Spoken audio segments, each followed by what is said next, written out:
여기 저 기념 촬영 먼저 하려고 하는데요. 안 들리네. 여기 저 기념 촬영 하려고 하는데 요 프랭카드 좀 위로 올려주실 수 있나요? 먼저. 요거 이거 우리가 하는 거. 이걸 먼저 올려주세요. 이것도 올려주세요.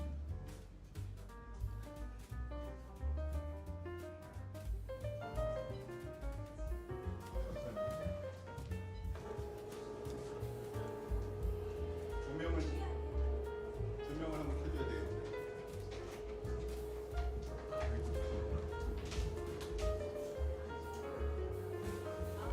네, 시장님 기념 촬영 먼저. 발표자 교수님, 시장님 가운데. 수고했습니다.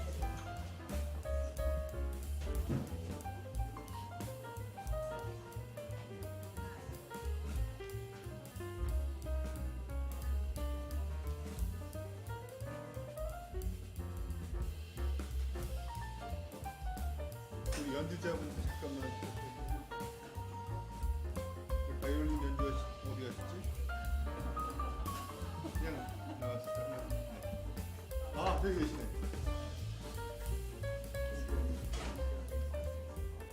이 안쪽으로 오세요, 안쪽으로. 학장님 옆으로 오세요. 주인공들이.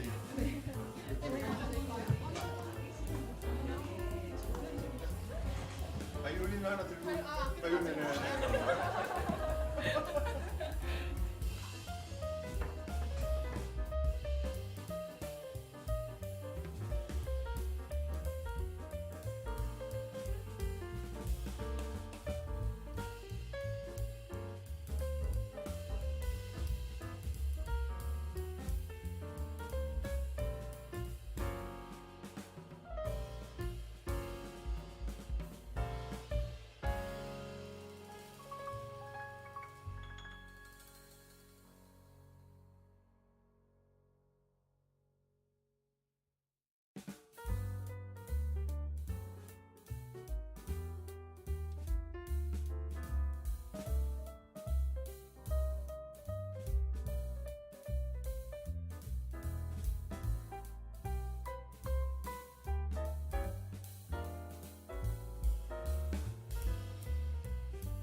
Good afternoon, everyone.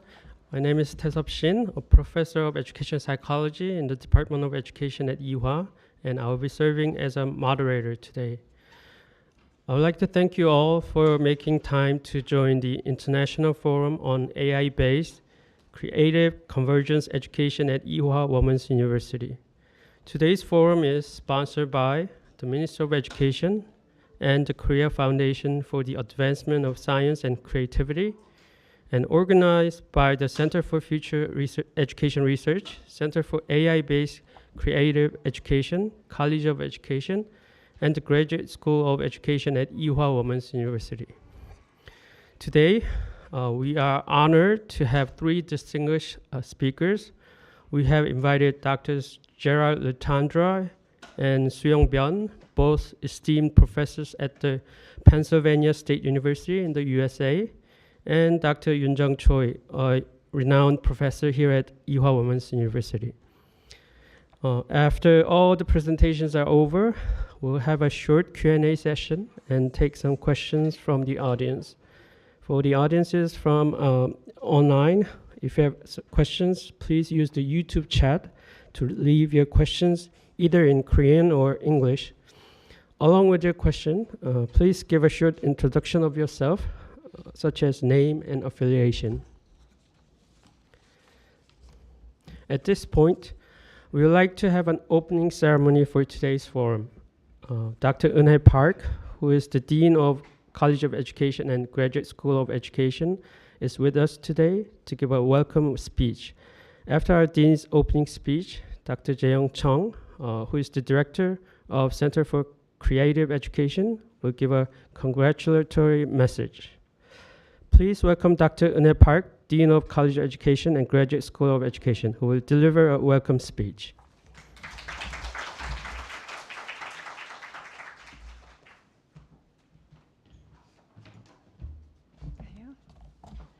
네, 안녕하십니까. 이화여자대학교 사범대학장 그리고 교육대학원장을 함께 맡고 있는 박은혜입니다.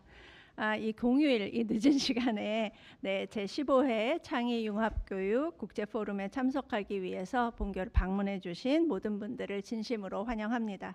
특별히 이 포럼을 15회까지 이끌어 오신 창의교육 거점센터장 정재훈 교수님께 축하를 드립니다. 창의교육 거점센터는 교육부와 또 한국과학창의재단의 지원을 받고 있습니다. 사실 이런 의미 있는 포럼을 개최하는 것이 가능하도록 물심양면으로 지원해 주신 관계자분들께도 진심으로 감사드립니다. 이번 행사가 또 더욱 풍성할 수 있도록 또 공연을 맡아주신 김주연 선생님, 또 이혜원 연주자분께도 감사의 말씀을 전하고 싶습니다. OECD 2030 교육 나침반을 보면 미래 사회는 학습자가 현실 세계 복잡한 문제를 해결할 수 있는 그런 반성적인 사고 또 문제 해결 능력을 요구합니다. 이는 교육의 다양한 학문 분야를 기본적으로 우리가 학습하고 이를 융합하고 또 창의적으로 연결하는 그런 방법을 가르쳐야 한다는 의미가 될 것입니다. 본교 창의교육 거점센터에서는 이런 창의 융합교육의 이론적 기초를 다지고 또 예비교사와 현직 교사에게 필요한 그런 실천적 지식 함량에 노력을 기울여 왔습니다. 이러한 것들이 가능했던 것은 이화여자대학교가 가지고 있는 또 이화여자대학교 사범대학과 교육대학원이 가지고 있는 우수한 역량 때문이라고 생각합니다. 본 포럼과 관련을 해서 본교 사범대학에서는 인공지능 교과 연계 수업이라든가 또 교육자료 개발 이런 것들을 통해서 예비교사들이 인공지능에 대해서 기초 소양을 습득할 수 있도록 저희들이 노력을 해왔고 아마 오늘 최윤정 교수님께서 발표하시는 내용이 그것과 관련되지 않을까 싶습니다.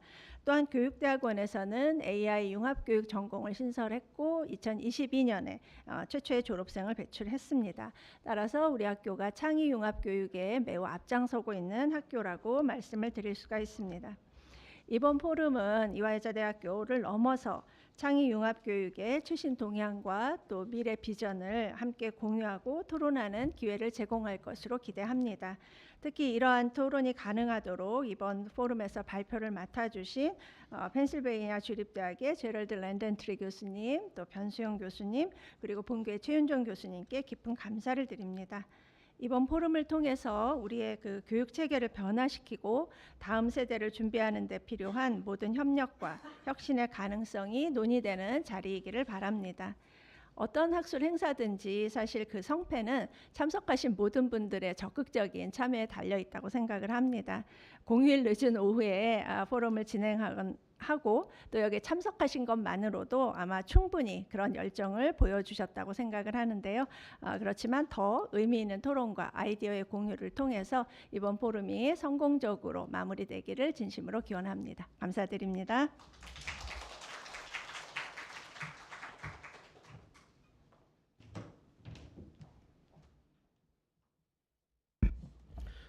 Thank you, Dr. Eunhae Park.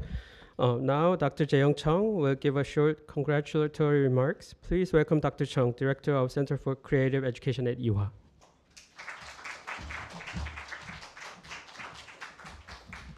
네, 안녕하십니까. 이화여자대학교 창의교육 거점센터장을 맡고 있는 교육학과 교수 정재영입니다.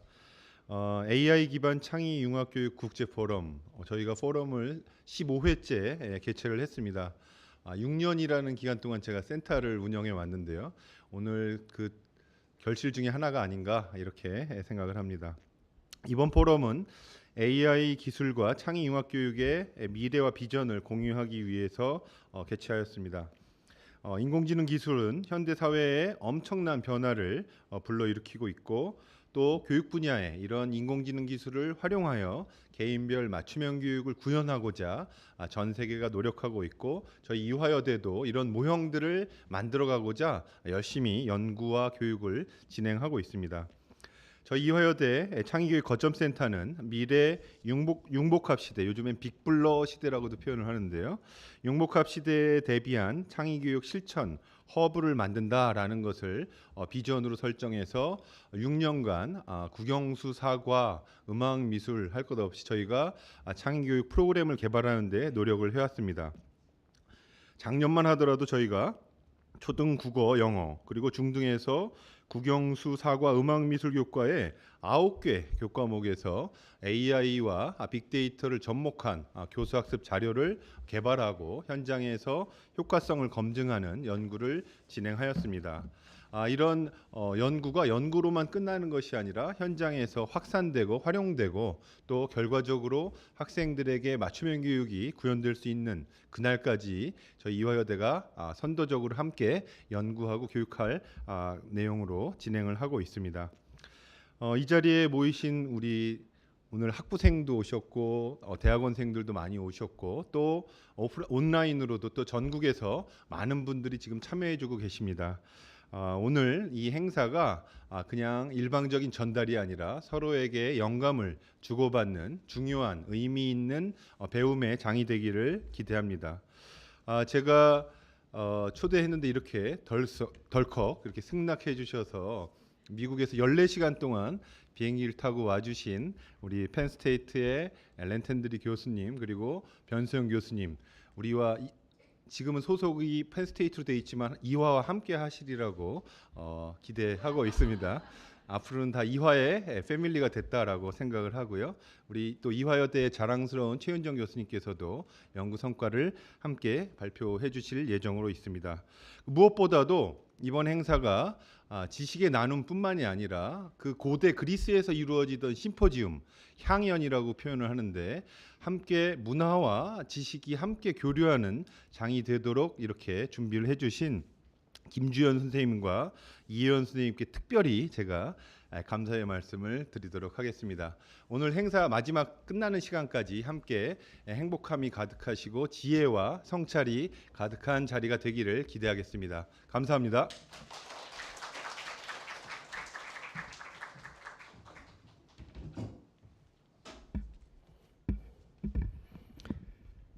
Thank you, Dr. Zhang. Next, to celebrate today's event, we have prepared special musical performances that will be played by two in-service teachers currently enrolled in the AI Convergence education program here at Ewha. Ms. Ju-young Kim, accompanied by Mr. Han-yeorum Song on Janggu, will play ajeng, the Korean traditional stringed instrument. Ms. Kim is a teacher at National High School of Traditional Korean Arts, and Mr. Song is an adjunct professor at Chuge University for the Arts. After their performances, Ms. Haewon Lee, who is a teacher at Yeonhee Middle School, will play violin. For Ajeng, Ms. Kim and Mr. Song will play Ajeng Sanjo in Kim Il-gyu style. For violin, Ms. Lee will play On a Wonderful Day in October and Salut d'amour, roughly translated High Love. Please welcome Ms. Kim and Mr. Song.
Thank you for the wonderful performances.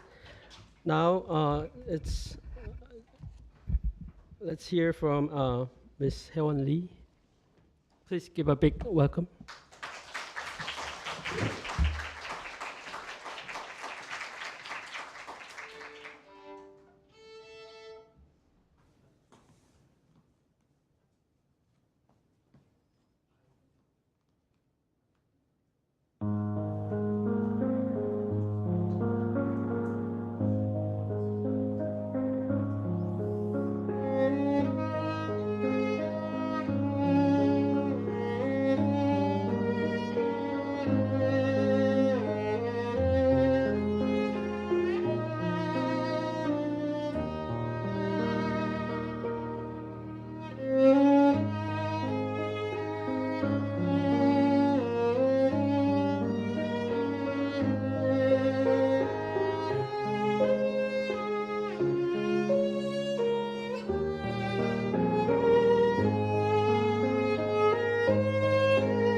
Please give another big round of applause to Ms. Jiyoung Kim, Mr.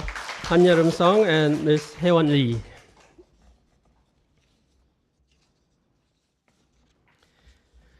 Okay, now it is time for the main event of today's forum.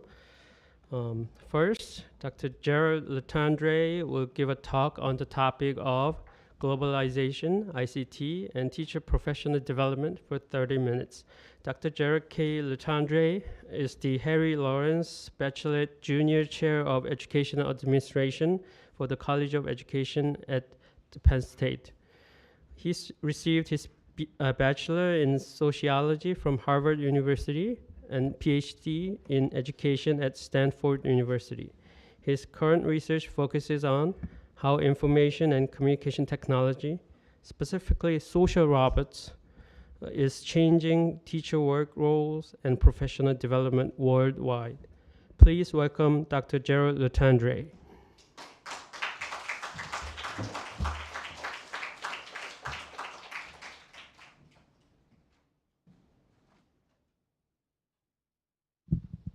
Thank you very much. It's a pleasure to be here.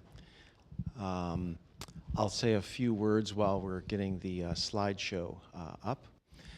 So first of all, I would like to thank Dr. Chung and Dean Park for inviting me here today. It's truly an honor to be here in front of you. And I would also like to thank the wonderful musicians that we just heard.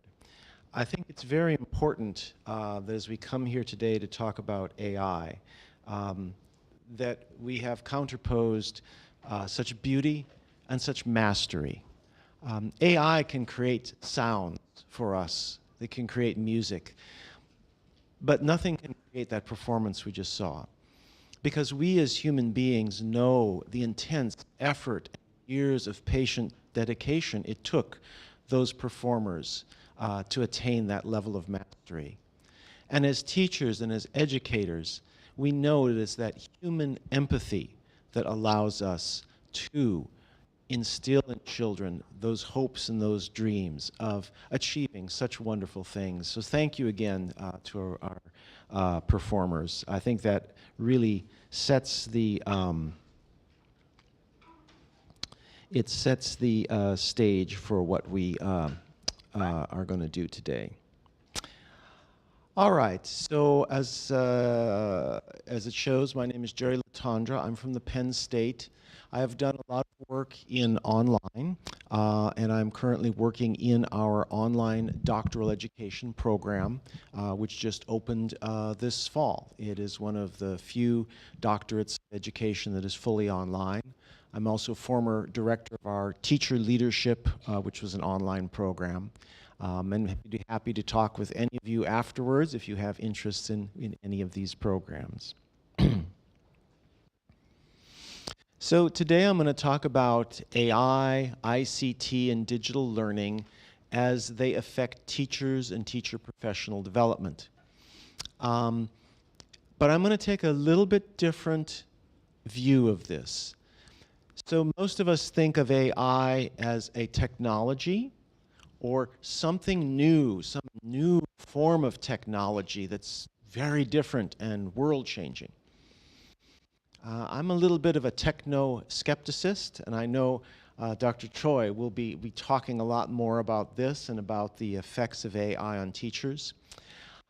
I look at AI more as a form of globalization.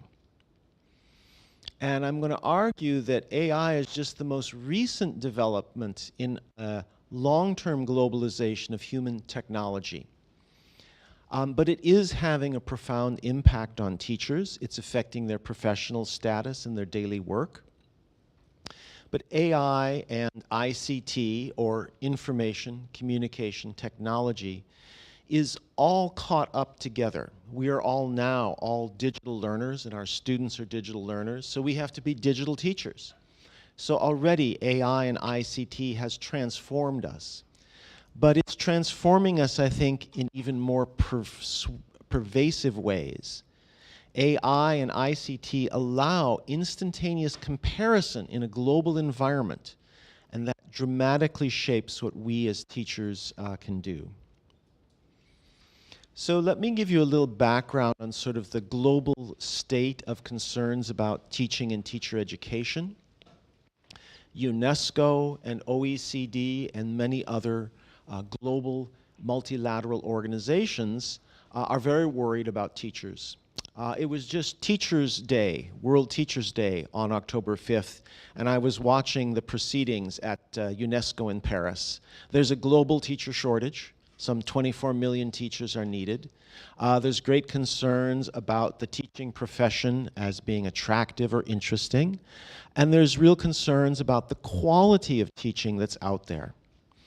Added to that, now we have the last concern: can our teachers teach 21st century skills? Can they adapt AI to the classroom? And I had to step back and ask myself, well, why? Do we really need to do this? What is the driving force behind adapting this AI? And how much has adaptation of ICT and AI now simply become yet another skill that teachers must master and must demonstrate their competence in the classroom? So I'm going to talk a little bit about these problems, government policy, and then I will use ChatGPT and social robots, which I work with, as examples of how this technology changes teachers' lives, but what government policy needs to do to help support teachers. So first of all, when we think about quality, quality is very much local. Here you have two of those word graphs that are generated when you look at the context of things. And these are from the Chicago-based initiative for training teachers and the Boston one. These were two innovative teacher education programs that have been given worldwide attention. But when you look at Chicago, the emphasis there is very different than Boston. There's an emphasis there on character, perseverance, resilience, and commitment. But in Boston, they wanted their teachers much more to have a critical awareness of race, ethnicity, and power. Okay. Locality matters. What is quality is determined by what we think about at the local level. Remember that, because this will be very important when we start to talk about AI and how AI works, because AI is not good at the local level. We also have a problem in education about persistence. So we worry about teachers' quality, but we keep constantly changing things for teachers, especially around technology. So here is an example. There was this program in my state of Pennsylvania called PALS, and in 2013 it was this mentioned as this, it has a history of this effective educator, and a lot of money was spent on it. But when I went back in 2013 and looked at what was being said, there's no mention of it. And there's no mention of it today. It just disappeared. So we spend all this money on technology, we spend all this money on reforms and make teachers do all these things. But if we don't persist, if we don't keep up with it, it disappears. And this creates a lot of strain on teachers, and it creates an ineffective policy mechanism for how we help teachers in their professional development. And I think, at least in the United States, we are facing the same kind of problems again. So just last year, the United States issued its first policy brief on AI. You can see at the little URL there. You can look that up if you'd like. But as you can see, the policy is not coherent. It's talking about human judgment making, it's talking about data quality, undermining equity, which is now very important in the United States. So, locality matters for quality, persistence matters, and policy coherence matters. All three of these things have to be in place if we're going to support teachers and really help them do their jobs. So into all this now comes digital learning, especially after COVID, right? We all went online and we all became digital learners and digital teachers. I spent a whole year in my bedroom talking to my students on screens, okay? COVID refocused our attention on the use of ICT, and it accelerated the shift to online environments. We now have many stories about AI and how this is going to further that shift. And many of you have probably already experimented with ChatGPT or some of these AIs. And this now means teachers have to take this into their repertoire. And in fact, in the EU, one of the new initiatives now is teachers must support digital learners. So you as teachers now have to do more. You have to be competent in using these new technologies, and this affects then the way you work with your students and the kind of quality education that you can provide to them.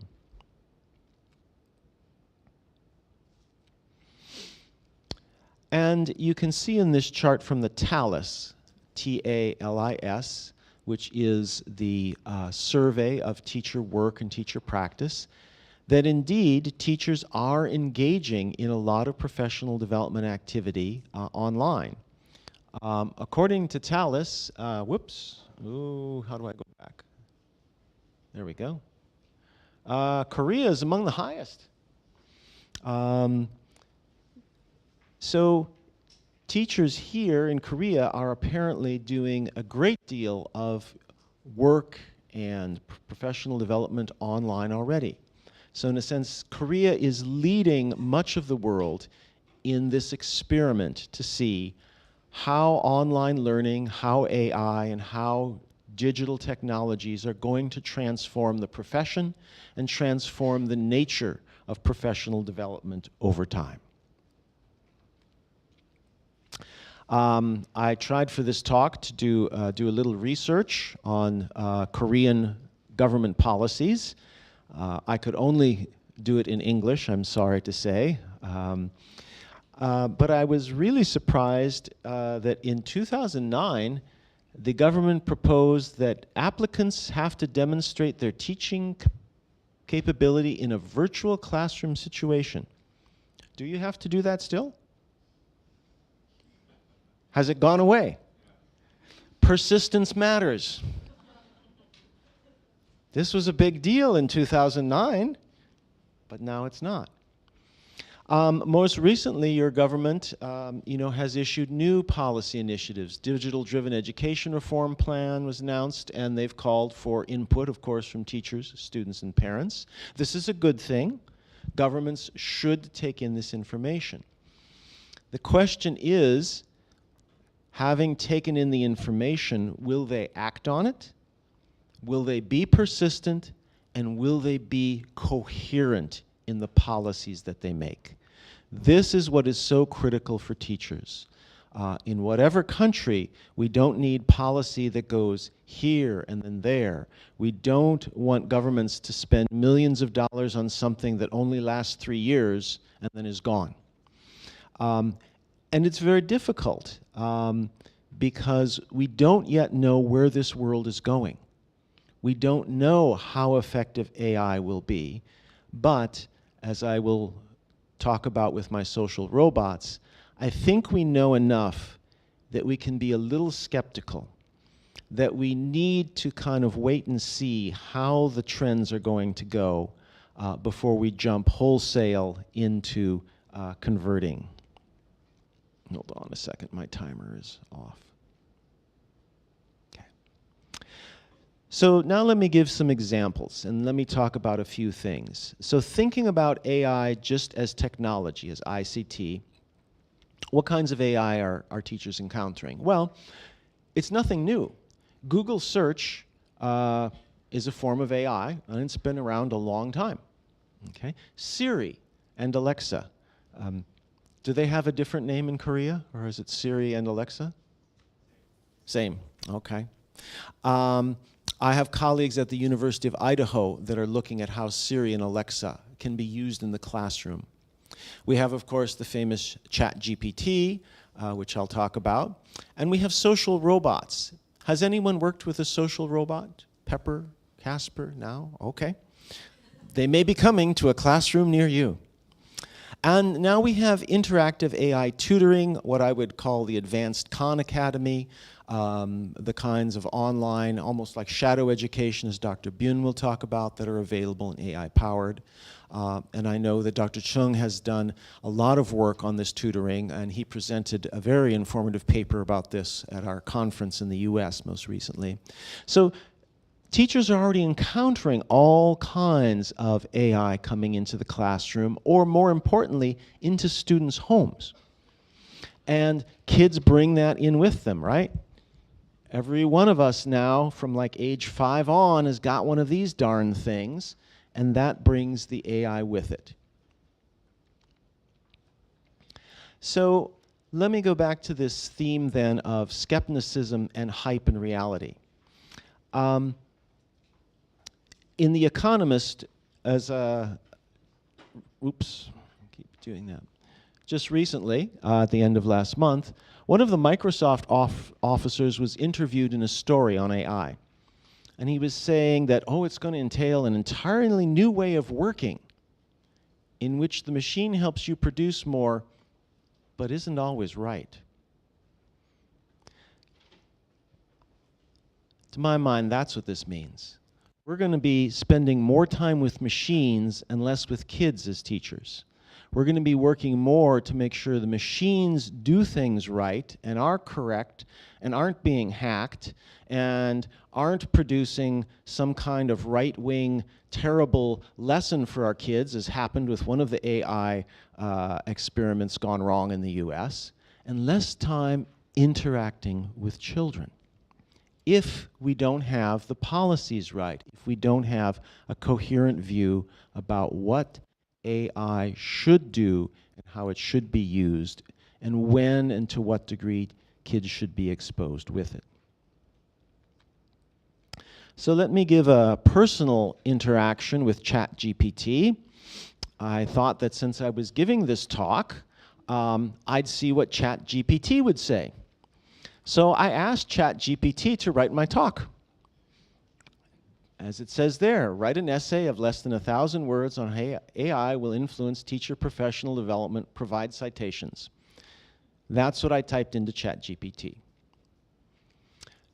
Now, those of you who have used ChatGPT know that's probably not enough. You have to give it much more specific parameters, right? But that's my point. You spend more and more time thinking about ChatGPT and working with ChatGPT than actually having it simply do the work for you.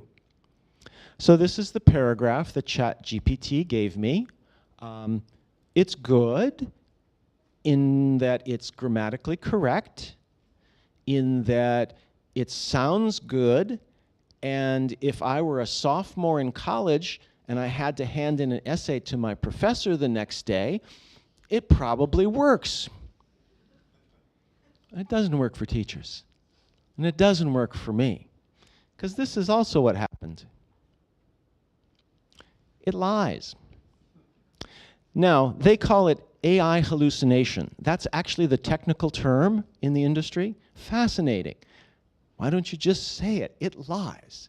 It's inaccurate. There are problems with it. So in the paper that it generated for me, it created this sentence: tasks such as grading, attendance, tracking, and data entry can be automated with AI systems, saving teachers time and energy. Well, that would be nice if it were true, but there's no such article. It cited this article, it produced a reference list, and I thought, oh, that looks good, I'm going to go find it. It ain't there. Google it now. Get up Google Scholar. If you can find it, I'll give you $50. Okay? What are we going to do, right? So if you want to get ChatGPT to work effectively for you, then you have to spend a lot of time learning the ways that you ask it stuff. Because these large language models upon which they're based do this kind of creative synthesis. Well, creative synthesis, that's what the programmers would call it. It's simply a machine. It isn't thinking. It looks like it's thinking, but it's not. Okay? And so it really isn't, of that much use. Let me give you another example. This is the robot Pepper, and this is a classroom that I worked in the United States. Pepper was marketed as a social robot. According to SoftBank, the Japanese company that created this, Pepper could talk to you and could understand your emotions. And the commercials showed Pepper doing all these wonderful things and helping teachers. And in some countries, they even tried to use Pepper as a teacher. And a few years ago, there was a lot of media discussion about, oh, are teachers going to be replaced by machines? Is the robot going to take over? And indeed, for children with autism spectrum disorders, working with social robots on certain specific skills, like eye gaze, contact, they have found the robots can be of some value. Okay. But in a broader sense, and in general classrooms, what we found is the robots are a terrible failure, at least as being a teacher. But they bring another aspect or another dimension we must consider, and that is embodiment of AI. How AI comes to us, whether it's through our phone or on a computer or in a robot that's standing in our classroom talking to us, affects how we will interact with the AI. The functionality of the AI isn't just the computer program. It will have physical aspects.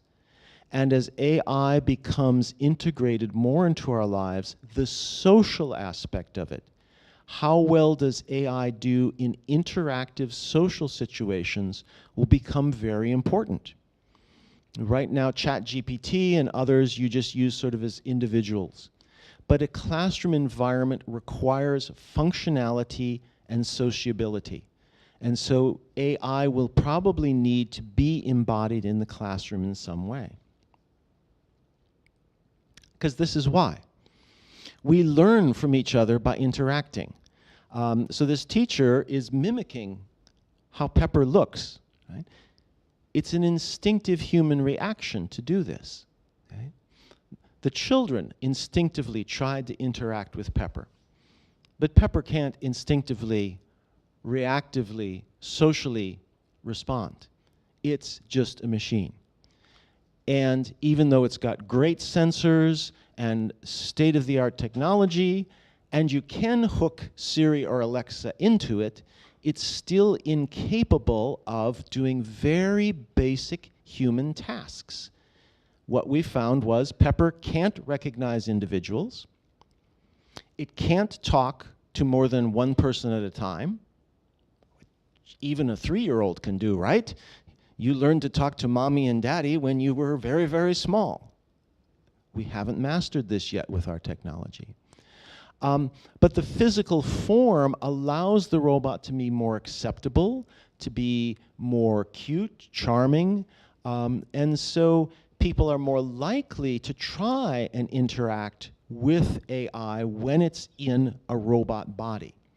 And the children in this classroom were very interested to talk with the robot.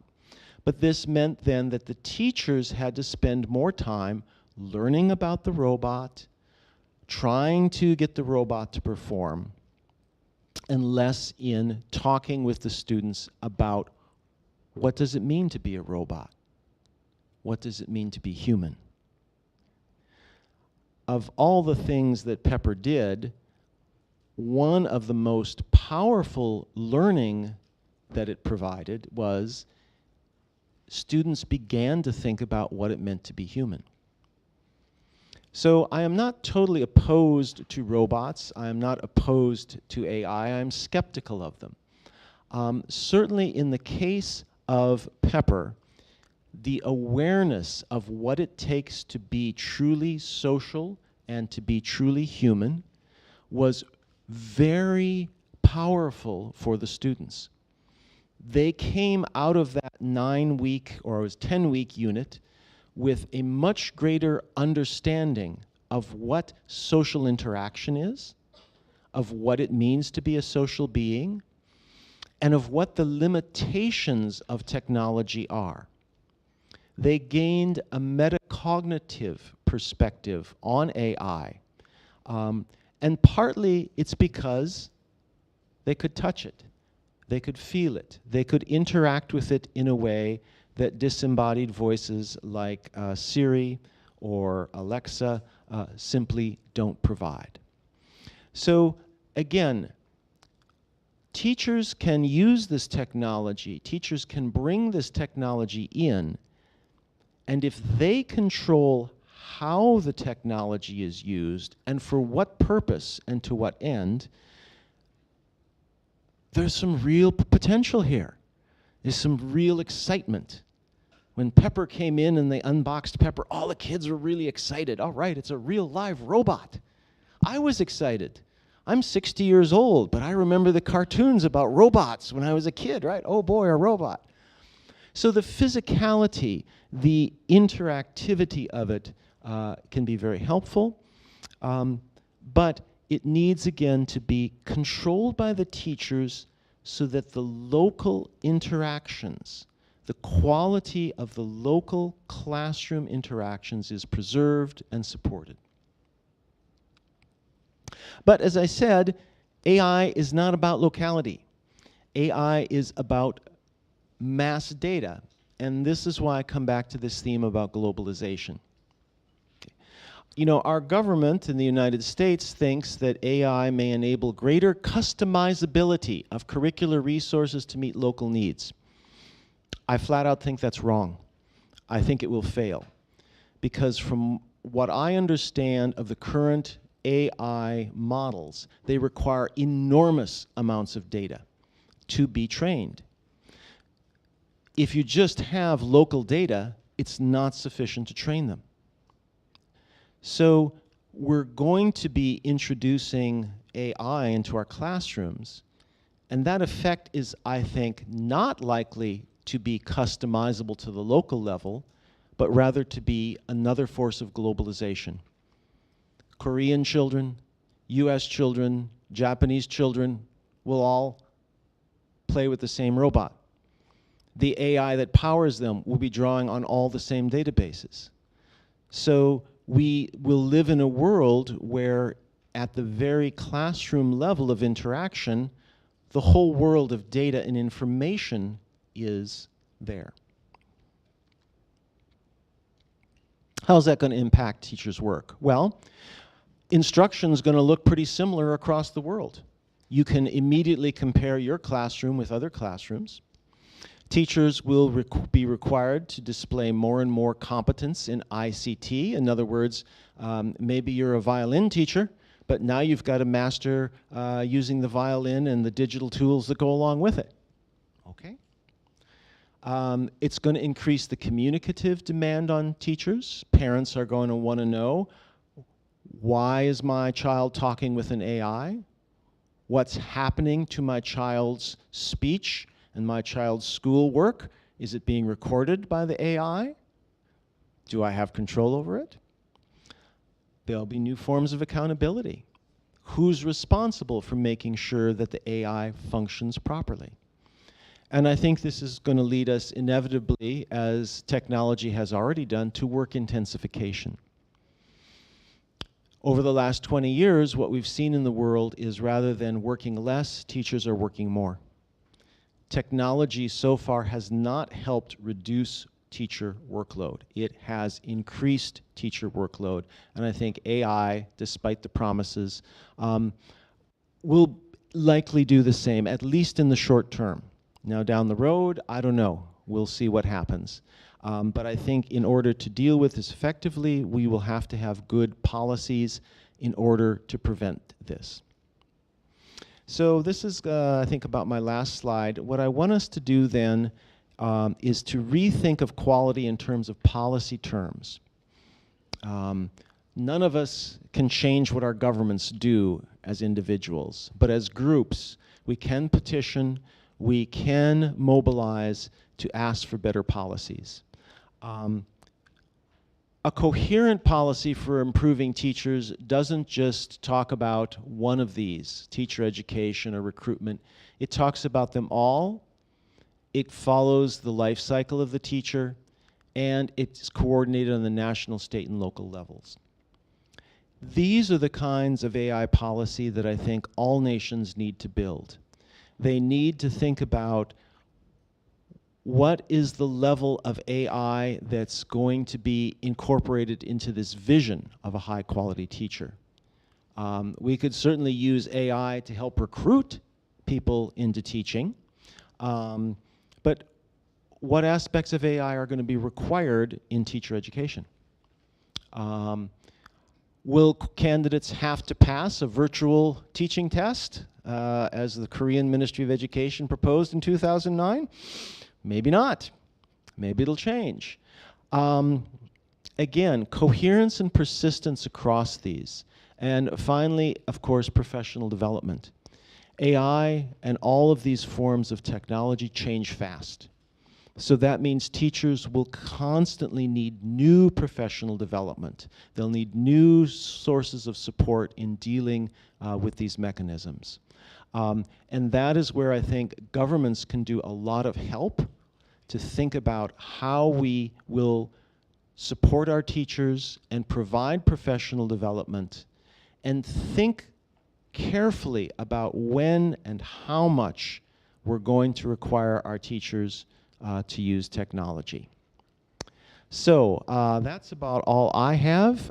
Here's some suggestions of some interesting books, both about teacher policy, science, and the newest, latest policy on AI learning. Thank you very much for your attention. It's been a pleasure.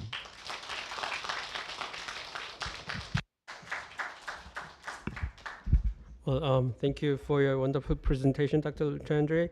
I think he raised a very interesting points, and I'm actually interested in hearing more about his experiment with the social robot Pepper, but we will save it for our Q&A session, I guess. Next, Dr. Soo-young Byun will give a presentation on the topic of shadow education and creative thinking for 30 minutes. Dr. Soo-young Byun is a professor of education, demography, and Asian studies at Penn State. He also serves as a non-residential visiting professor at Ewha Women's University's Department of Education. Dr. Byun earned his bachelor's and master's in education from Korea University and PhD in education policy and administration from the University of Minnesota at Twin Cities. His scholarly interests include sociology of education, international comparative education, rural education, and education policy analysis and program evaluation. Please welcome Dr. Byun.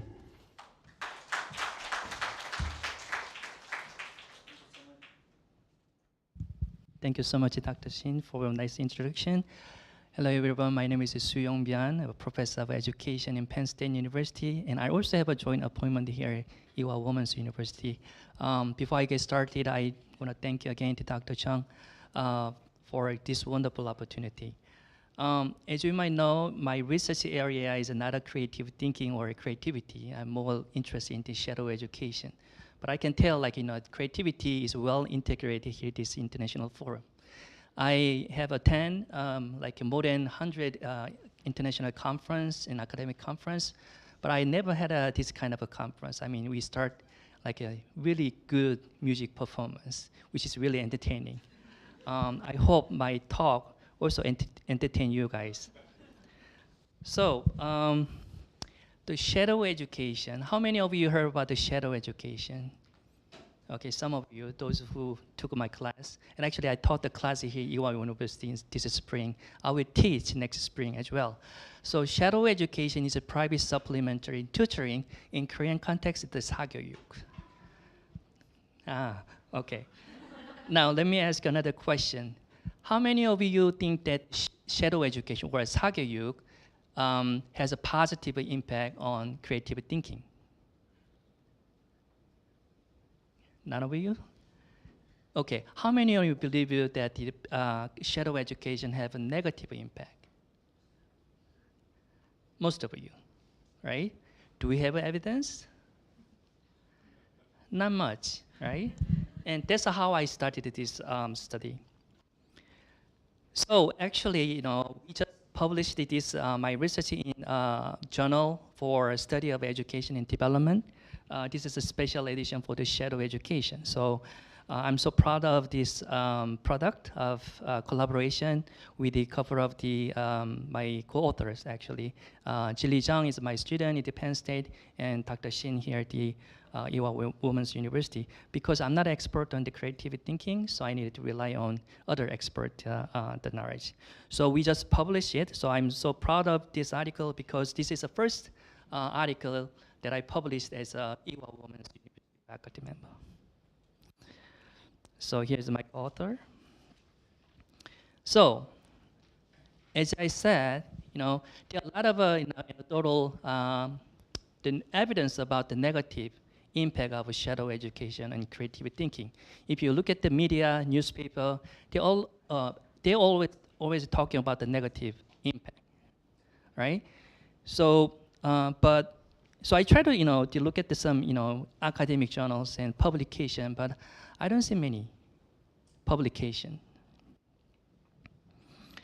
So in academic area, the shadow education 사교육 is defined as outside the school activity, which primarily aim at the improving the test score. But by definition, Mark Bray's University of Hong Kong highlight the three characteristics of the shadow education: supplementation, privateness in academic subject. So in Korea, a lot of different kinds of shadow education, like a focusing art, like music and so on. But by definition, the shadow education does not include this kind of extracurricular activity. More focus on the academic subject, like math, English, and Korean, and so on first. When it comes to forms of shadow education, well, actually, international conference, I needed to explain each form of shadow education. However, many Koreans know what 사교육 is, right? So there are a number of different this shadow education, one-on-one tutoring, like a 학원, online tutoring, 학습지, and so on forth. Now, when it comes to shadow education in Korea, Korea is sent out a number of different ways. The first of all, Korean students, unfortunately, use shadow education most intensively. So this graph shows that how much Korean students spend their time on the tutoring. So I look at the PISA 2012 data. PISA is another international student survey administered by the OECD. They collect the information about literacy, basically, math and science and literacy. And also they collected some information about extracurricular activity. And part of the extracurricular activity, they ask a question about private tutoring. So here, the y-axis is the weekly hours spending on like a cram school type, so 학원, right? As you can see here, the Korea is still shows the highest intensity in here. On average, 15 years old student spend about 8 hours per week. This is the highest, right? I think this is the average. Green is the average. United States, the far below the average. And another interesting finding about the shadow education in Korea, and this graph shows the nature of shadow education, right? So here the axis, y-axis indicating logistic coefficient. So 0 indicating there is no relationship between shadow education participation and academic achievement. The positive indicating high achieving kids are more likely using shadow education. negative indicating the low achieving kids are more likely to attend shadow education. Here the Korea, the pink. The Korea shows that the higher achieving kids are more likely to rely on the shadow education. We call it the more enrichment purpose, right? So in Korea, students use the shadow education in order to ahead of their peers, right? Many other countries, students use the shadow education to keep up with others. That highlighted like the hyper competitiveness here in Korea. When it comes to scale, we know that Korean parents and family spend $1 million, not $1 million, actually $1 billion on the shadow education, right? And actually, when it comes to shadow education, Korea also is interesting because no other country collect the information about shadow education. Probably only Korean government and Korea in the government-sponsored research institute collect the information about the shadow education because all parents and children care about the shadow education. Policymakers also care about the shadow education. So if you are interested in shadow education, Korea is the best place you can study actually, because we have a lot of a good quality study, the data set. No other country you can find this quality data. So try to use this quality data for your dissertation. When it comes to creative thinking, well, again, I don't know much about it, but when I studied, I found that creative thinking really complex, multidimensional construct involving the originality, novelty, and the utility. And then I found that there are two different forms of the creativity thinking. One is the divergent thinking, the other is the convergent thinking. What divergent thinking is the ability to generate a novel idea by making unexpected combination from the available information, linking unrelated things and apply such an idea in original form. Convergent thinking is the ability to produce single best and correct answer to clearly define question by applying conventional existing knowledge. So when it comes to shadow education, we're more concerned about, the convergent thinking, right? Because we try to help the student to find the best answer, right? So we kind of narrow the creativity by highlighting convergent thinking. However, literature suggests that divergent thinking and convergent thinking is not two separate things, right? It's not mutually exclusive or they conflict with each other, but rather they are interconnected and interact with each other. And furthermore, some of the scholars argue that shadow education is just go beyond just offering a help to students to find the best answer. The shadow education provide a variety of different kinds of opportunity for students to think, right? And they provide innovative learning material and individualized coaching.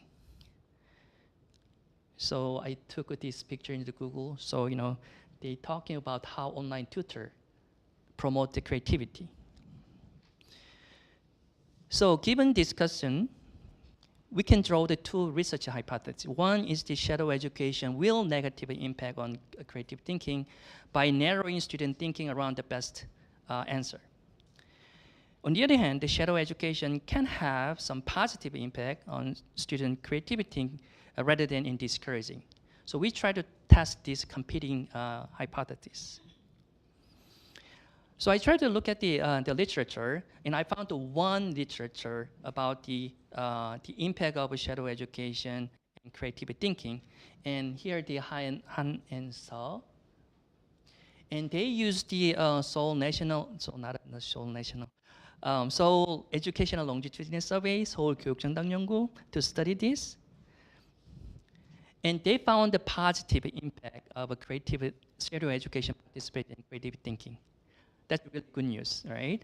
But if you look at this more carefully, there are a lot of limitations. One limitation, actually, they did not control many other factors that compound the effect of this shadow education and creative thinking, like a family SCS and prior achievement and so on forth, right? Without taking into account, it's really hard to say that the shadow education has to make a difference in the creative thinking.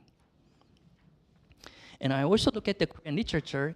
Well, there are some couple of study, but the evidence is mixed, right? So in this study, 강창희 선생님 and 박균 선생님, they found a non-significant result across the different level of the education. On the other hand, one publication published by 육아 정책 연구소, they found a negative impact, right? But unfortunately, again, this has also a lot of limitation. One of the limitation is that they use the cross-sectional data. So they use the one-time data collection and try to figure it out the impact of shadow education. But we know that the cross-sectional data is inappropriate for drawing the causal inference, right? So we try to address this limitation by more rigorously evaluating impact of shadow education and creative thinking. How? So we use a Korean education longitudinal study of the 2013. It's a 교육 종당 연구, 한국 교육 종당 연구. What is a Korean education longitudinal study? So they collect a nationally representative sample of the fifth grade, about the 230 schools in Korea. So they started the survey in the fifth grade and follow every year. And they just released, I think, 2021 data.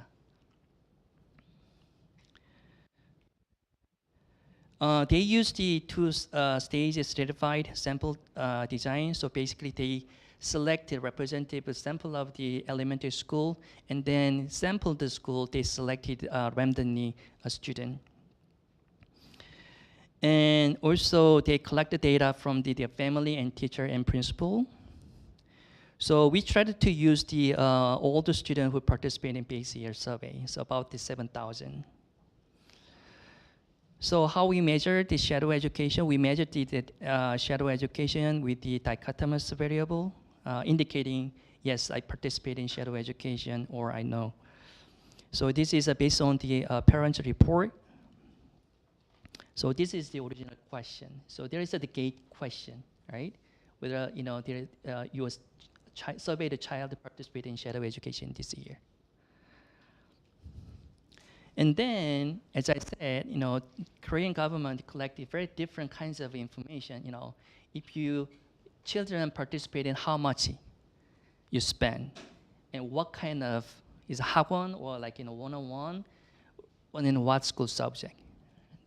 There are a variety of different information. We can utilize this information, but given the time limit, we skip this. But if I time, I'll present the result later on. So we try to utilize all the information that is available in the data set. And how they measure creative thinking? So unfortunately, it's separated. It's not a more comprehensive like a tool or instrument to measure the creative thinking. Rather, it's more relying on the teacher's the thought on or the perception of the creative thinking. So this is the item. So we have 5 items in here.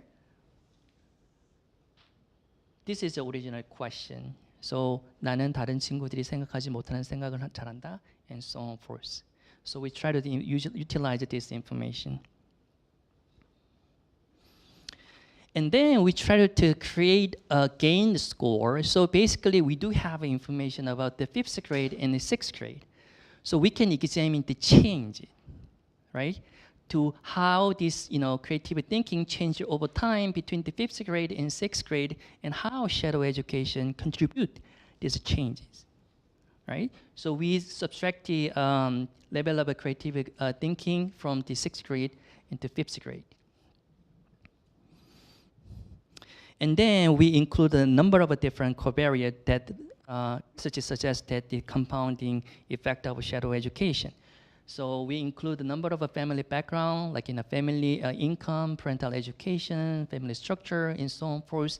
More importantly, when it comes to student characteristic, we include the prior academic achievement, prior shadow education participant, and prior creative thinking.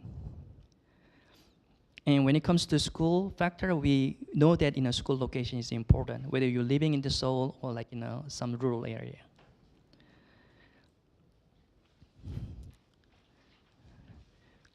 We also tried to examine the effect of shadow education more rigorously using the probability score matching. This is more like statistic technique, so I don't want to spend too much time on this, but we tried to use the best statistical method that is available. So here's the sum result. So here the yes is indicating the student who participated in shadow education, no indicating student did not participate in shadow education. So if you look at the dependent variables, so gains in creative thinking, so here the yes in the point 14 and point 13, so there is no statistical difference in changes in creative thinking between the fifths and to sixths. But when it comes to like a covariates, we all know that there is a significant difference in the level of parental education between the student who participated in shadow education and student who did not. So basically, highly educated parents more likely send their kids to the shadow education. Family income, high income family more likely send their kids to the cram school and so on forth. So all covariates except for the gender, there is a significant difference, indicating there is a pre-existing difference between the student who uses shadow education and student who did not, indicating selection bias. So we got to address the selection bias. Otherwise, it's really hard to tell whether the shadow education make a differences in outcome or the effect of shadow education simply reflect pre-existing difference between these two groups.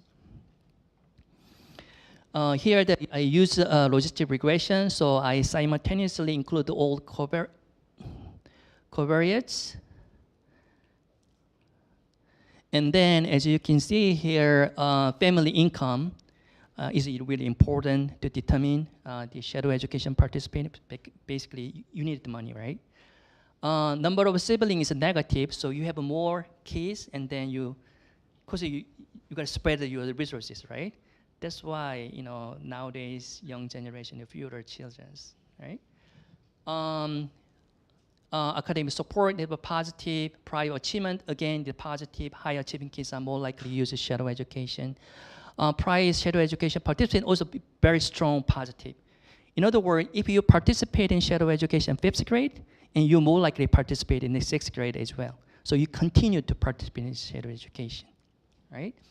And also, cities turns out, interestingly, there's no significant difference. The student attending school in Seoul and versus the rural, like Eunmyeon ji역. So we try to properly score. So we try to address the selection issue. So this is the table which suggests that, well, the selection bias is substantially reduced after match the case based on the observed characteristic that I just described. And so this left graph indicating the difference, pre-existing difference between shadow education participant and non-shadow education participant. As you can see here, there's a very different groups, right? So we got to make a similar as much as possible, like in experimental design. And after matching, now we can tell, well, these two students are quite similar, at least based on the observed characteristic, right? And then we estimate the difference in the creative thinking gain score between students who participate in shadow education and students who did not. And again, they're slightly positive for the student who participate in, but there is no statistically significant differences. So basically, I don't know whether this is good news or bad news. Bad news for the 학원 원장. But good news for like a scholar like me. So basically, there's no statistical differences. We also use OLS regression, and we tried to also look at some interaction effect between the shadow education participating in prior academic achievement and prior creative thinking. Once again, we don't see significant interaction effect of the shadow education and prior academic achievement and prior creative thinking. So conclusion, we found no statistically significant effect of shadow education on gains or loss in the student self-rated creative thinking. So this finding do not support the argument the shadow education participate to make a difference in the creative thinking. Well, you know, our own study have a number of different delimitation. Like what I say, we rely on the self-rated creative thinking, but we got to use a more comprehensive set of the instrument that more accurately measure the creative thinking for the student. We also needed to look at some other high order thinking, like a problem solving and so on forth. Despite this limitation, I think our study is really important because this is the first study, right? We don't want to, draw the definite conclusion about the effect of shadow education and creative thinking. Whether we want to facilitate more research for this topic. So I will stop in here and. Okay, all right, I will stop here.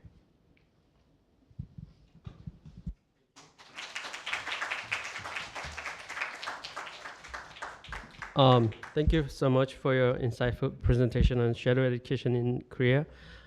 We have teachers, parents, and some recent graduates from high schools. So I'm guessing there will be lots of questions and thoughts regarding your presentation today, and we'll save it for the later. Okay. Since Dr. Byun saved us a few minutes for his presentation, I think we'll have plenty of time for Dr. Yoonjung Choi's presentation. For our final presentation, we have Dr. Yoonjung Choi, who will talk about the AI in social studies classrooms, practices and reflections for 25 minutes. Dr. Yoonjung Choi is an associate professor of social studies education and also serves as a head of the Office of Teaching Profession at Ewha Women's University. She received her PhD in teaching of social studies at Columbia University in the US.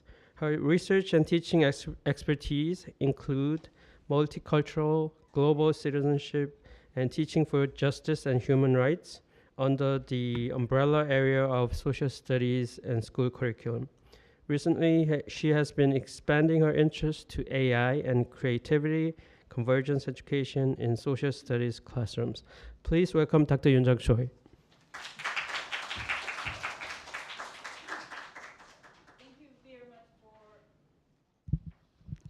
Can you hear me? All right, thank you very much for the wonderful introduction, which was longer than I expected.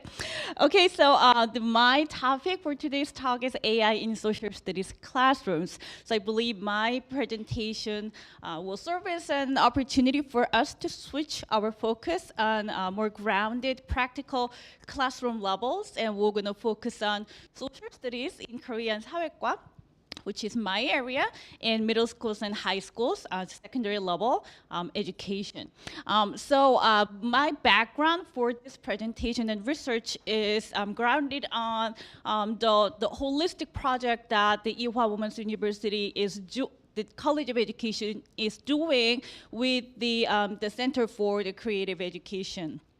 So Dr. John gave us a background of what we have been done for the past several years, and my part is secondary social studies, AI integrated lesson development and implementations in classrooms. So my presentation will be about my 3 years of participation of this project and what I have been learning and reflected and rethinking about this process.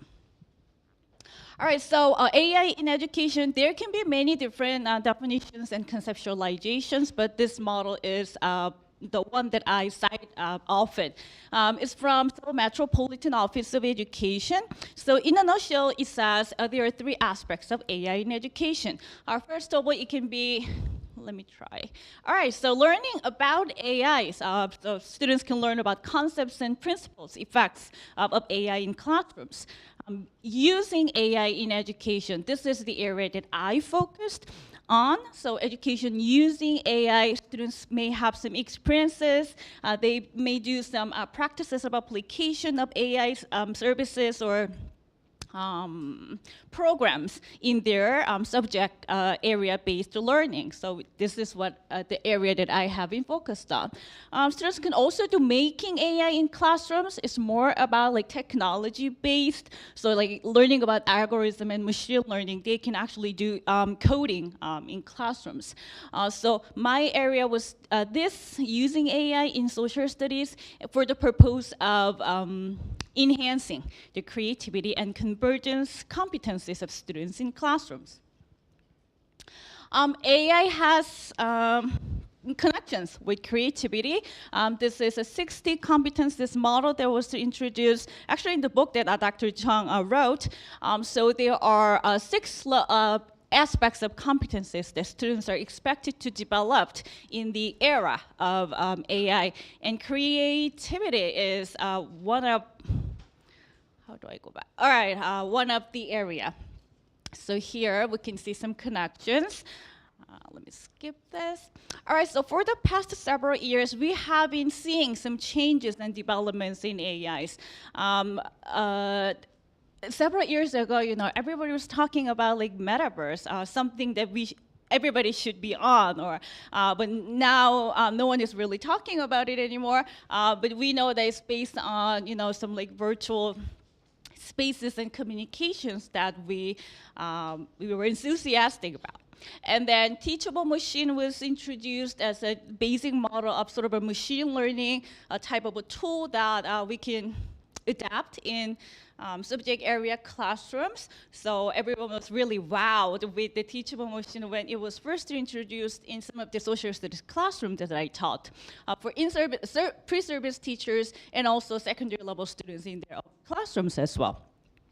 And then now everybody's talking about ChatGPT as a type of text generative AI, and now AIs can, you know, draw some pictures and images that we require too, right? The DALL-E and Midjourney type of image generative AI services and tools can do the functions. AI and social studies. So what does it have to do with the seemingly distant sort of a subject area like social studies? Well, in the field of social studies, we define social studies as a subject area like this. It's this field of social sciences and humanities, so seemingly distant from the technologies. But still, what it tries to do is to promote civic competencies, helping young people make informed and responsible decisions as a citizen in a democratic society. So for that matter, the social studies educators try to find some connections between AI and social studies.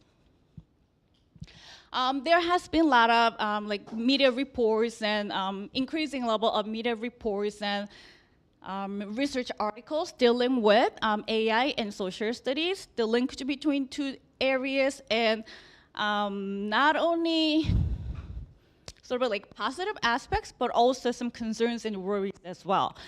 So here, you know, here's an Forbes article talking about why social studies is becoming an AI studies.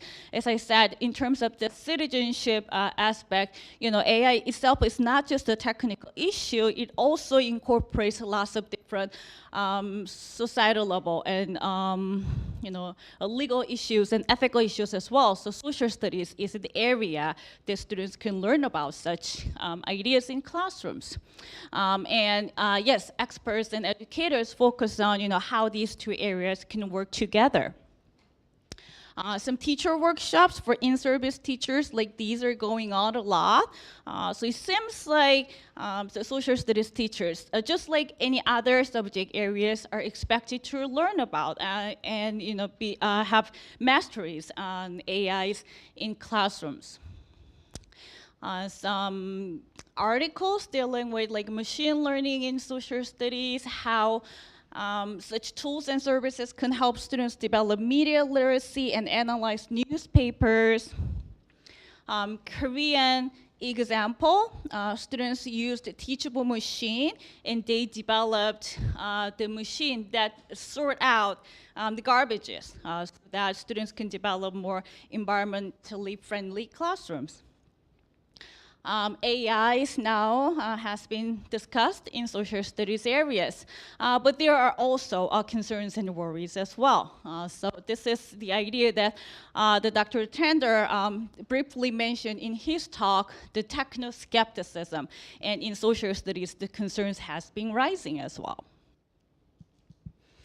So what experts and educators are worrying about is maybe such things. So technologies, they can be sold as educational solutions, right? And so they open amplify surveillance of and data extractions for students for the sake of students into their personalized learning tracks. And technologies can be viewed as a progress without considering more long-term consequences, which can be a concern in area like social studies. What the expert says argue is that only after addressing the possible harms and unintended consequences of technology, then we can consider benefits later on and together. So technologies, media forms, and learning technologies are not neutral, neither are the societies in which they are introduced. All right, so based on these ideas, so my purpose is not necessarily like blindly advocate the beauty of AI in social studies, but neither my focus is to provide skepticisms about it. I try to find some balances between them, see some try to find some potentials, and discuss some reflections and worries with the teachers, as in-service teachers as well. So today's my talk will be based on my reflections from practices for the past 3 years. So this whole project was based on the IHWA's College of Education's long-term project on AI-based creative education.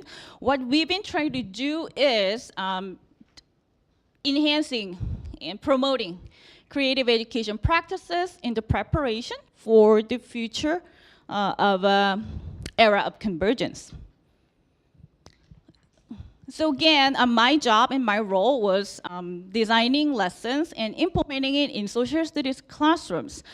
In social studies, like any other subject areas, students are expected to learn knowledge, skills, and values and attitudes. So whatever that can be in classrooms for the past 3 years, our focus was on enhancing creativity and convergence as a competencies that students are expected to develop, and AI was integrated as a pedagogical tool for that purpose. I start with the design-based research model as a research methodology. So I was the teacher educator who has some theoretical background of this idea and practices, and each year I collaborated with 5 in-service 현직 교사들, social studies teachers, and we designed, first of all, we analyzed our context of the schools and classrooms, and we prepared lessons, plans, programs, the minimum 3 period of classes, 최소 3차시에 그 프로그램을 개발했습니다. So preparations there was, and then we implemented those lesson plans to the classrooms that the teachers were teaching, and then we try to collect some qualitative and quantitative data and evaluate the effectiveness of such programs. This is what I have done with the teachers. So in 2001, we used Typecast, which is an audio-based AI technology voice services and programs. And we try to, with this AI services, we try to do, we study law, specifically criminal law. If you recall your high school days, the subject courses that you take, it was politics and law, 정치와 법, and criminal law can be translated in Korea, 형법 part. All right, so students use Typecast, the AI service, in a way to learn about the content knowledge. And in 2002, some trend, which is a big data-based social media analysis AI service, was adopted in our program, and students talked about diversity and multiculturalism in their classrooms in high schools. And this year, what we have been doing with this year middle school focused in 4 different middle schools is our students study sustainability, specifically climate crisis nowadays, and we're using written as a Korean sort of a model of AI service, which gives you both the text and image generative the result. It's more like a Korean, how can I say, optimized AI service. So we've been using this. I'm going to show you some of the examples of the student works that they created. All right, so with this, there are reasons why we try to use these programs. I'm gonna move a little fast. So selection criteria for AI services and tools in classrooms. Well, teachers and I have 4 different focuses at the end. First of all, AI competencies for teachers. Number 2, availability and versatility, 범용성, was considered. 3, AI competencies of students needs to be definitely considered. And number 4, subject relevance was important. All right, number 1, so in order to select and choose what type of AI we're going to use in classrooms, a teacher's competency level should be considered first. So is that tool, social studies teachers with an average level of knowledge and experience regarding AI can teach with confidence? We thought this is important for the average level of classrooms in public schools in general. And number 2, availability and versatility. Is this a free web-based resource with a wide variety of usage without fees or limitations like the data requirements depending on the digital devices? Because all students are encouraged to use them in classrooms, there should be no limits or hurdles regarding some financial supports or digital devices that are provided in school districts. Number 3, AI competencies of students. So is this a learning resource which is accessible to a large number of students and does not require a significant level of prior knowledge or experiences? Otherwise, shadow education can be involved as well in such areas of education as also. So we consider this part as well. Number 4, subject relevance. Is this suitable for social studies classrooms? Is this a tool that supports social studies learning, content, skills, and values and attitudes?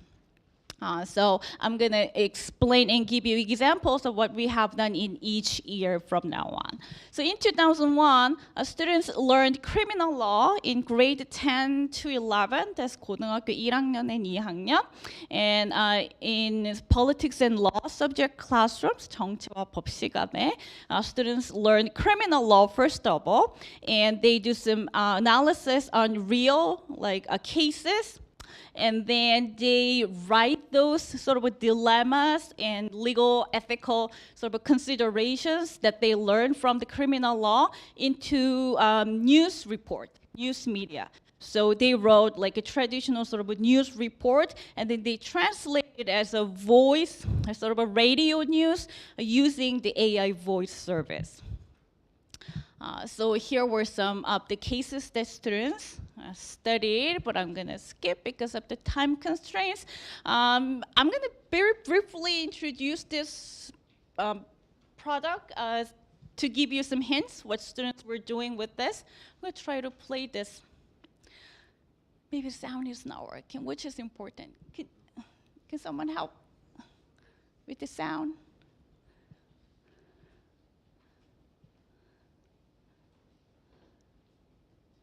Content to sound sad?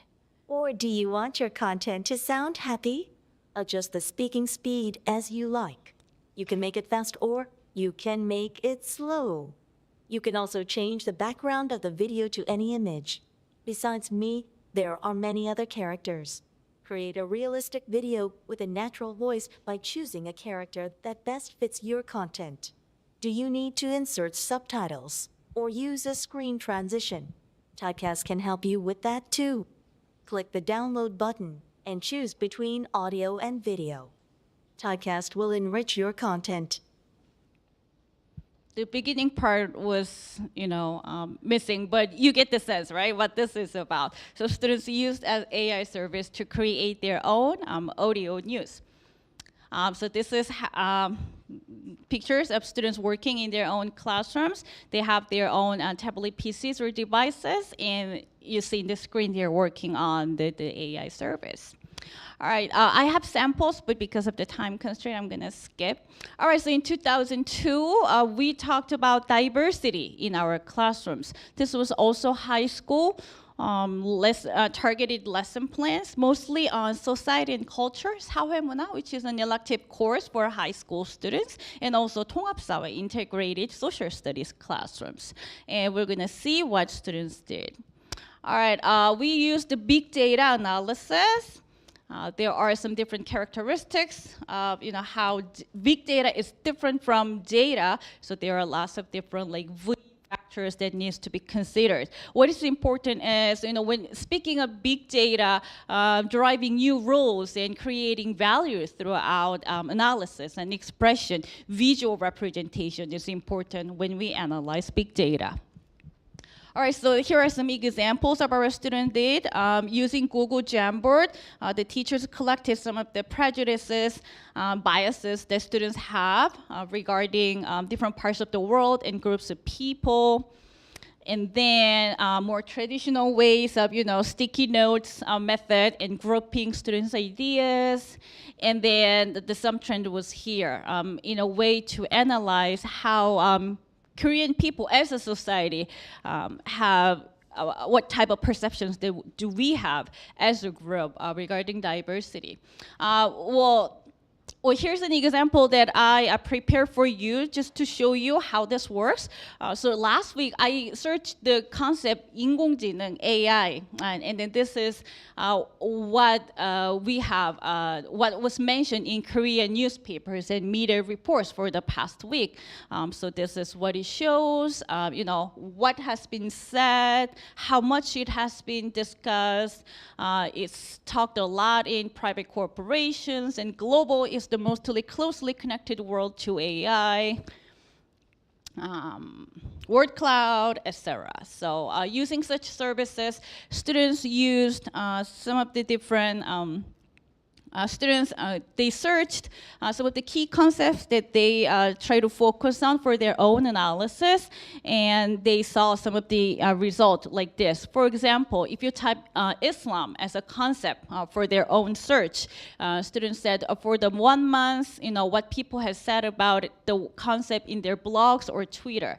And, there has been some of the unique trend, dimensions in Twitter, and students try to see and analyze what happened during the period. And here are some of the ideas that was discussed during the type of the period. So with these, students created some of the posters bring awareness of multiculturalism and diversity, promoting diversity and tolerance. And here are some student work samples. I'm gonna skip, but you're gonna see, what has been made and what students learned. So poster like this, it's a small one-page poster, but still there is the title, newspaper title that students created, some of their own words, images that they created, and word cloud, etc. And when expressing their own understanding, students also use their graphic organizers, which is a good way of presenting and organizing their understanding. And this year, we are using Written, which is a text and image generative AI, in a way to study sustainability. And this is the platform that we're using. And this is the picture book that teachers are using as the beginning of their lesson. And this is based on the Tuvalu, it's a small island which is sinking, located in the South Pacific Ocean. And this is what DALL-E drew when I asked it to draw Tuvalu, or it's a sinking island because of the climate change. And this is what DALL-E created to me. and I also asked ChatGPT several different questions about global warming and climate crisis. What was interesting was that I tried to ask like challenging questions to the AI and see what it says. So when I asked English like this, which country has the greatest responsibility for the current global warming? And it says, well, some countries like industrialized areas like North America, Europe, and parts of Asia has been done it. But when I asked the same question in Korean, it didn't drop any specific names of the countries. Rather, it says it's everyone's responsibility. So it was an interesting result that I got. All right, so what students are gonna work on with this project is actually going on this month in 4 different middle schools and 1 high schools. So we're gonna see some of the results from the lessons. But this is the picture of the teacher workshop. These are my collaborating teachers, and we did first, how this works. So we try to create a poster. This is how we used written, and we got the posters that we want to draw. We want to have. Yes, such images and text in English. With the help of generative AI, we were able to create a poster bringing awareness of the significance of the sustainability issue. So reflections and practices. I know I have very short amount of time, so I'm gonna quickly summarize what I have for ideas. I have 3 reflections and 2 sort of rethinking. And all right, so reflection. First of all, well, in a positive sense, we were able to see the students' creativity and convergence competences has been enhanced with these type of practices in classrooms, because students were able to experience most up-to-date AI services. So in that sense, students find new ways of searching, analyzing, and presenting data. They were also able to visualize their own thinking, present one's understanding with creative method of expression with the help of AI. So that was positive. Also, we found, teachers and I as a teacher educator found that, well, at the end, AI has a potential to serve as a useful pedagogical tool in classrooms, because more than anything, students liked it. They were fast learners. They had the high level of interest and receptivity to the latest AI. So in that sense, not only high achieving students, but low achiever students who often fall asleep in classrooms, everybody showed active participation in classrooms. So if that's a potential, yes, that was a bright side. But another reflection, but something that we try to cautious and keep in mind was this aspect. AI at the end is a human-centered and pedagogically appropriate interaction. Needs to be considered.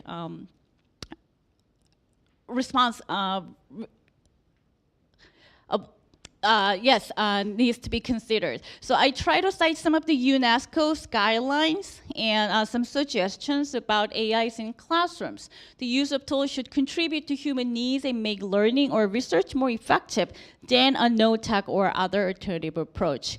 A choice or organization of the tools and the content they generate should be proportionate based on the learner's age range and expected results, the type of target knowledge and target problems as well. The usage process should ensure humans' interactive engagement with generative AI in higher order thinking, as well as human accountability for decisions related to the accuracy of AI-generated content, teaching or research strategies, and their impact on human behavior. A couple of final thoughts for rethinking. All right, so what is the boundaries between creativity and ethical issues in terms of using AI? So AI can both reinforce and challenge people's confirmation biases as the data collected and results generated by AI. They ultimately come from human actions, our behaviors, what we have written on the internet as well. Right? So the importance of rational decision-making by people, as well as democratic, ethical, responsible social consequences needs to be carefully considered. But here are a couple of questions. But then such emphasis on responsibility, regulations, government endorsement, ethics, and will do these ideas hinder the creative development and active usage and result of AI? Should the educational usage of AI be allowed to be determined by social demands and corporate-driven sort of a technological development, or should it be regulated preemptively by disciplines that governments and experts are making?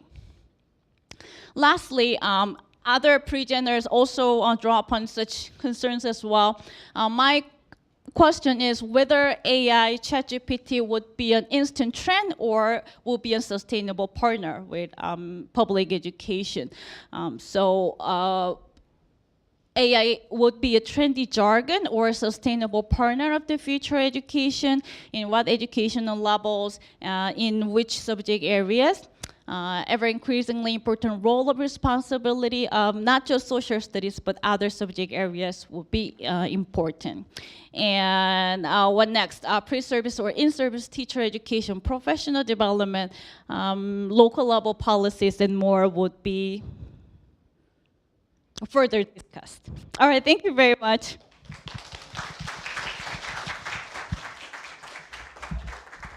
Well, thank you, Dr. Choi. You're right on time. So we have about 10 minutes left for our Q&A session.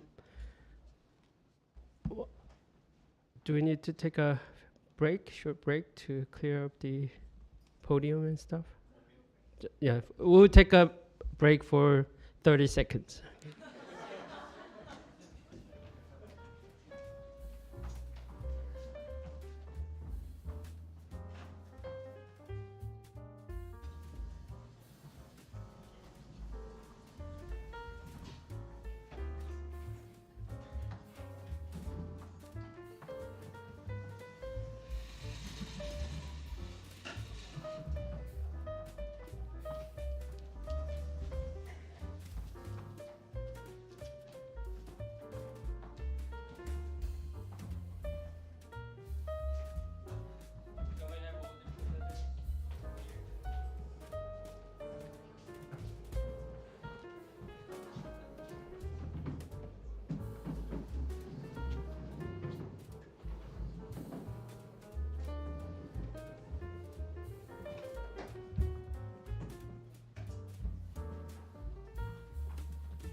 Okay.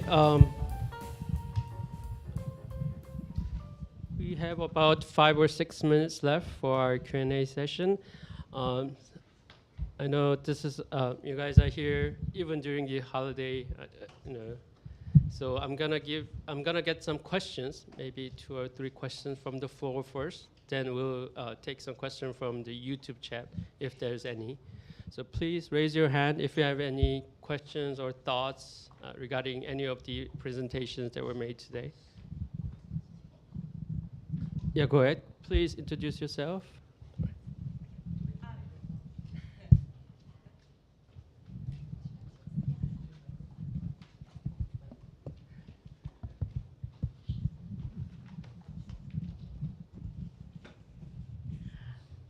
Hello, everyone. My name is So-Young Lee, and I'm a PhD student from University of Oxford, Department of Education.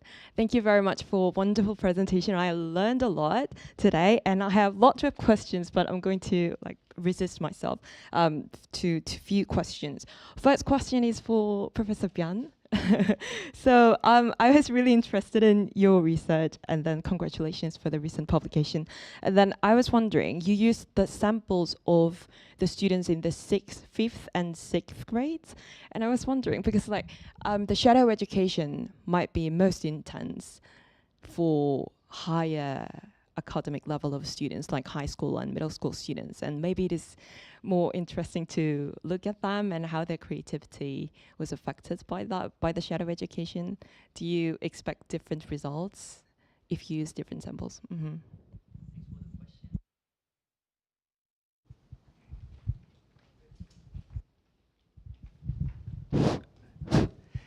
Thanks for the question. Good to see you, So Young. All right, so when it comes to like intensity or like a prevalence of the shadow education, we expect like in a high school students are more likely to use it, but data do not support that idea. Actually, elementary school student the most likely participate in shadow education. So elementary school student, like the percentage, I don't recall the exact number, but I think the 70% and 80%. But as a student like go up to the higher level, I think the proportion actually go down rather than go up. I think that might indicate that student more likely use their own time for the studying, but I'm not quite sure. But the data shows the opposite direction. The reason why I focus the elementary school, because this data actually about the elementary school student, although they follow elementary school, middle school, and high school, but this is based on the nationally representative sample of the fifth grade. That's why I tried to use that information only for the elementary school. But my future study, we're going to look at the higher level education, like a middle school and the higher high school student. Thank you very much. Because I thought maybe looking back my elementary school years, I thought I was in shadow education for the piano and then more like art and music. Maybe that could affect the creativity factor. Oh, definitely. But as I said, by definition, in academic world, very traditional, very narrow definition of shadow education is a focus on academic subject, math and science, rather than like music and art. I think the reason why elementary school students use a lot of shadow education, partly because they participate in like art education and the music education. Definitely, there's a potential that this kind of art education and music education may affect the creativity, but unfortunately, we don't know yet. Thank you very much. Can I ask a second question? Could you make it brief? Sure, definitely. Thank you very much for other professors whose presentation was also wonderful and very insightful. My question is about AI, this implementing AI in public education and more overall education. I wonder if are we at the stage of learning the relationship between teachers, students, and this technology? Because we do not expect this. Our purpose as an educator is not to replace teachers by this technology. And then maybe the question would be different if we define what this relationship really is. And then I was wondering if what was it? What was it I was wondering about? Sorry. So this question about professional development and implementation, are we kind of confining what we as humans can do to what AI can do, if you know what I mean?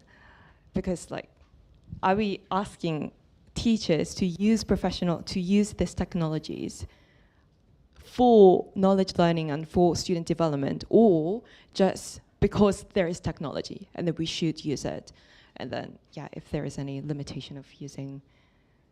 That was my question.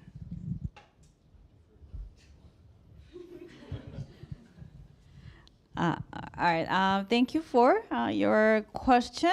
Well, based on my limited expertise and experiences, I'm not sure I'm the best person who can answer this question. But based on the research and the talk that I gave to you, first of all, there was a premises that you had.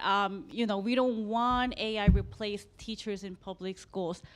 Maybe some people do. I don't know. Maybe private corporations, maybe they want to replace teachers in public schools, human teachers, with AI services and products that they develop.